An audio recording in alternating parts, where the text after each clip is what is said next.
السلام عليكم ورحمة الله وبركاته يا جماعة الخير. اليوم جاي لكم بموضوع جديد، موضوع نار، موضوع ترند هذه الأيام. المهم، ما هو الموضوع؟ الموضوع عمار العزكي. من هو عمار العزكي؟ عمار العزكي هو أحد شخصيات أو كبار مسلسل قربة البن. قربة البن أفضل مسلسل في هذاك الأيام، يعني قبل سنتين أو 3 سنين. أفضل ممثل في هذاك الأيام. هو كان بطل المسلسل واسمه في المسلسل نشوان.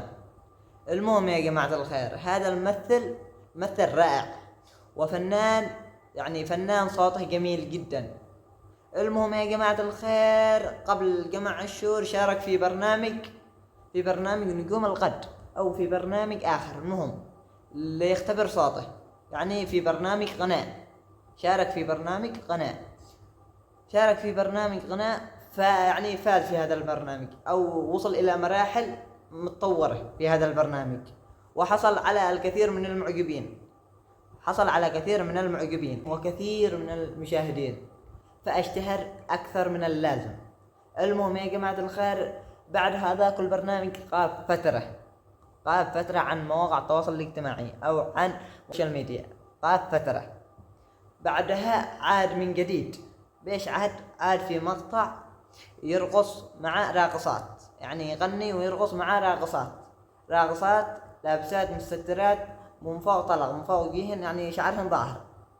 فالشعب اليمني حاب أن ينصحه فنصحه، وقدموا على انتقادات كثيرة، يعني تهجموه بانتقادات كثيرة.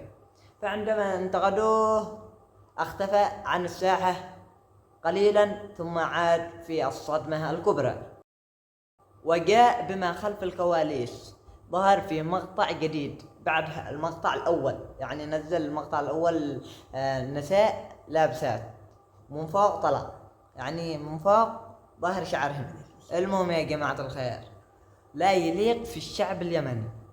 بعد ما جاءت انتقادات، ظهر بما خلف الكواليس، ظهر في مقطع جديد، مقطع ضجة كبيرة في السوشيال ميديا. المهم يا جماعة الخير، ظهر بمقطع يرقص مع نساء عاريات لا يرضى به الشعب اليمني، لا يليق في الشعب اليمني. المهم، وقال هذا سبب انتقاد اليمنيين لي، سأظهر بهذه الصورة، يعني ظهر بهذه الصورة بسبب انه جاءت انتقادات على المقطع الأول. المهم يا جماعة الخير، اكتبوا لنا ما هذا التصرف الذي قام به عمار العزكي، اكتبوا لنا في التعليقات. السلام عليكم ورحمة الله وبركاته. انشروا المقطع في كل مكان. تحياتي لكم.